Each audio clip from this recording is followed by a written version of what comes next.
할렐루야. 하나님의 놀라운 축복과 평강이 모든 성도님들에게 가득하시기를 기도하고 축복합니다. 함께 주기도문 하시겠습니다. 하늘에 계신 우리 아버지, 아버지의 이름을 거룩하게 하시며 아버지의 나라가 오게 하시며 아버지의 뜻이 하늘에서와 같이 땅에서도 이루어지게 하소서. 오늘 우리에게 일용 양식을 주시고 우리가 우리에게 잘못한 사람을 용서하여 준 것 같이 우리 죄를 용서하여 주시고 우리를 시험에 빠지지 않게 하시고 악에서 구하소서. 나라와 권능과 영광이 영원히 아버지의 것입니다. 아멘. 하나님 감사드립니다. 이 새벽에 주님 앞에 나와 함께 찬양하며 말씀 듣고 기독케 하심을 감사드립니다. 이 시간이 하나님의 음성을 듣는 시간 되어지게 하시고 하나님을 깊이 있게 만나는 시간 될 수 있도록 축복하여 주시옵소서. 이 하루를 또 주님께 의탁드리며 감사드리며 예수님의 이름으로 기도드립니다. 아멘. 오늘 함께 나눌 말씀은 예레미야 51장 20절에서 32절까지 말씀입니다. 여호와께서 이르시되 너는 나의 철퇴 곧 무기라. 나는 네가 나라들을 분쇄하며 네가 국가들을 멸하며 네가 말과 기마벽을 분쇄하며 네가 병거와 병거대를 부수며 네가 남자와 여자를 분쇄하며 네가 노년과 유년을 분쇄하며 네가 청년과 처녀를 분쇄하며 네가 목자와 그 양떼를 분쇄하며 네가 농부와 그 멍에소를 분쇄하며 내가 도백과 태수들을 분쇄하도록 하리로다. 너희 눈앞에서 그들이 시온에서 모든 악을 행한 대로 내가 바벨론과 갈대아 모든 주민에게 갚으리라. 온 세계를 멸하는 멸망의 사나 보라. 나는 네 원수라.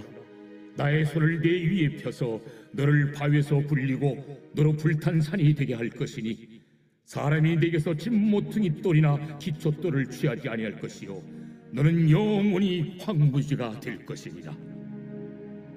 여호와의 말씀이니라. 땅에 깃발을 세우며 나라들 가운데에 나팔을 불어서 나라들을 동원시켜 그를 치며 아라랏과 민니와 아스그라스 나라를 불러 모아 그를 치며 사무관을 세우고 그를 치되 극성스러운 메뚜기 같이 그 말들을 몰아오게 하라. 뭇 백성 곧 메대 사람의 왕들과 그 도백들과 그 모든 태수와 그 관할하는 모든 땅을 준비시켜 그를 치게 하라. 땅이 진동하며 소용돌이 치라니 이는 여호와께서 바벨론을 쳐서 그 땅으로 황폐하여 주민이 없게 할 계획이 섰습니다. 바벨론의 용사는 싸움을 그치고 그들의 요새에 머무르나 기력이 쇠하여 여인같이 되며 그들의 거처는 불타고 그 문빗장은 부러졌으며 보발꾼은 보발꾼을 맞으려고 달리며 전령은 전령을 맞으려고 달려가 바벨론의 왕에게 전하기를 그 성읍 사방이 함락되었으며 모든 나로는 빼앗겼으며 갈대밭이 불탔으며 군사들이 겁에 질렸더이다 하리라. 아멘. 오늘 이 본문의 말씀을 가지고 역사의 주관자 하나님이시라는 제목으로 함께 말씀을 나누겠습니다. 오늘 본문을 통해서 몇 가지 포인트로 말씀을 우리가 이해할 수 있습니다. 첫 번째는 하나님은 악인도 의의 도구로 쓰실 수 있다라는 것입니다. 오늘 본문에서 그 대표적인 예가 바벨론입니다. 이 바벨론에 대해서 20절 말씀에서 이렇게 말씀하고 계십니다. 여호와께서 이르시되 너는 나의 철퇴 곧 무기라. 나는 내가 나라들을 분쇄하며 내가 국가들을 멸하며. 바로 이렇게 바벨론이 의로운 그런 나라가 아니지만 하나님께서 이 나라를 아, 의의 도구로 한때 사용하신다라는 말씀입니다.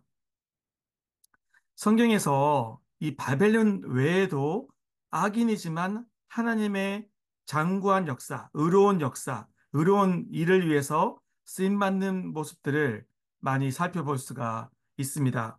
그 대표적인 예가 여러분 너무나 잘 기억하시는 요셉 이야기에서 요셉을 감옥으로 이끈 보디발의 아내이지 않았습니까? 아무런 죄가 없었던 요셉이 감옥으로 가게 이끈 역할을 한 게 보디발의 아내였습니다. 그런데 요셉이 감옥으로 갔기 때문에, 감옥에 가게 되었기 때문에 왕의 신하들을 만나게 되었고, 하나님의 때에 다시금 왕의 신하들의 소개를 통해서 왕을 만나고 왕을 통해서 국무총리로 세워지게 됩니다. 그리고 그 역사를 통해서 수많은 백성들을 구원하게 되고, 이제 심지어 가족과 또 그 자기 나라 백성까지도 구원하는 역사를 누리고 또 쓰임받게 되는 것이죠. 하나님은 때로는 악인을 의의 도구로 쓸 수 있다는 것을 또 기억할 수 있으면 좋겠습니다. 자, 그런데 그 악인들이 의의 도구로 쓰이기도 하지만 그들의 결말은 어떻습니까? 악인들의 결말이 어떠한지 살펴보겠습니다. 그래서 오늘 두 번째 포인트는 하나님은 그 악인을 하나님의 때에 벌하신다라는 것입니다. 26절부터 29절까지 바벨론이라는 이 나라를 잠시 의의 도구로 쓰셨지만 어떻게 그들을 철저하게 벌하시는지를 말씀하고 계십니다. 26절부터 29절까지를 제가 읽어드립니다. 이제 바벨론에 대한 이야기죠. 사람이 내게서 집 모퉁이 돌이나 기초돌을 취하지 아니할 것이요. 너는 영원히 황무지가 될 것이니라. 여호와의 말씀이니라. 땅에 깃발을 세우며 나라들 가운데서 나팔을 불어서 나라들을 동원시켜 그를 치며 아라락과 민니와 아스그나스 나라를 불러 모아 그를 치며 사무관을 세우고 그를 치되 극성스러운 메뚜기 같이 그 말들을 몰아오게 하라. 다시금 다른 민족과 나라를 세우셔서 바로 이 바벨론을 벌하시는 장면입니다. 28절입니다. 뭇 백성 곧 메대 사람의 왕들과 그 도백들과 그 모든 태수와 그 관할하는 모든 땅을 준비시켜 그를 치게 하라. 땅이 진동하며 소용돌이 치나니 이는 여호와께서 바벨론을 쳐서 그 땅으로 황폐하며 주민이 없게 할 계획이 섰음이라. 아멘. 잠시 악인을 하나님은 하나님의 역사를 위해서 사용하시거나 쓰시지만 하나님은 하나님의 때에 그 악인들을 벌하십니다. 하나님이 그들을 벌하시기로 하면 그들의 강성함도 아무 소용이 없게 되는 것입니다.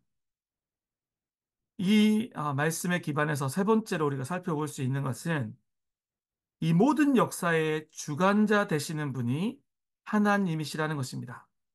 역사 가운데 하나님의 허용 없이 이루어지는 것이 없다라고 할 수 있습니다.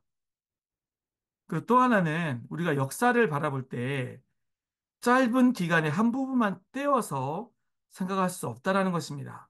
역사를 제대로 보려면 그 전체 흐름을 같이 보아야 되는 것입니다. 요셉의 이야기에서도 마찬가지고요. 요셉이 웅덩이에 빠졌을 때 그 순간만 보거나 또는 감옥에 가는 순간, 억울하게 모함당하는 그 순간만을 볼 수 없다라는 것입니다. 그것이 역사가 되어서 그 이후에 결국은 이집트의 국무총리가 되는, 그리고 결국은 자기 백성을 구원하게 되는 전체 역사를 보아야 전체의 그 하나님의 역사적 의미와 의도와 이끄심을 볼 수 있는 것입니다.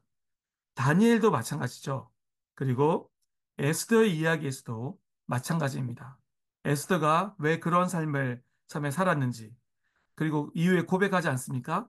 다 이때를 위함이 아닌가. 이게 하나님의 역사를 표현해주는 너무나 멋진 그 표현이잖아요. 노아의 이야기에서도 마찬가지입니다. 노아의 이야기에서도 지난 주일도 저희 유초동부에서 노아에 대한 말씀을 나눴었는데요. 노아 때는 노아와 노아 가족 외에는 모두가 노아를 조롱했습니다. 그리고 오랜 시간 노아는 방주를 지었습니다. 누구의 말씀을 따라서? 하나님의 말씀을 따라서 철저하게 하나님의 뜻을 따라 노아는 믿음의 걸음을 걸어갔습니다. 비록 노아의 가족 외의 모든 사람들이 노아를 비난하고 노아와는 다른 길을 걸었지만 노아는 하나님을 바라보고 믿음의 걸음을 걸었습니다. 그런데 그 시간, 그 5년, 그 길었던 최소 80년 넘게라고 보는데 그 시간 중에 5년만 떼어서 10년만 떼어서 본다라면 노아가 어리석은 모습을 가지고 있다라고 많은 사람이 생각하겠죠. 그렇지만 그 이후에 결국은 이 땅에 하나님의 뜻을 따라 홍수가 내려지고 그 방주를 준비했던 노아와 그의 가족들만이 구원받았을 때 결국은 하나님의 역사가 어떻게 이루어지는지를 볼 수 있는 것입니다. 그래서 저희가 어떤 사안들을 바라볼 때, 또 말씀의 안에서의 그런 역사들을 바라볼 때, 그 한 시기만이 아니라 전체 그 기승전결을 다 보아야지 하나님의 놀라운 그 뜻과 역사를 이해할 수 있는 것입니다. 그러하기에 잠시 악인의 득세가 있다 할지라도 또 악인이 잠시 잘 되는 것을 본다 할지라도 걱정할 필요도 슬퍼할 필요도 없습니다.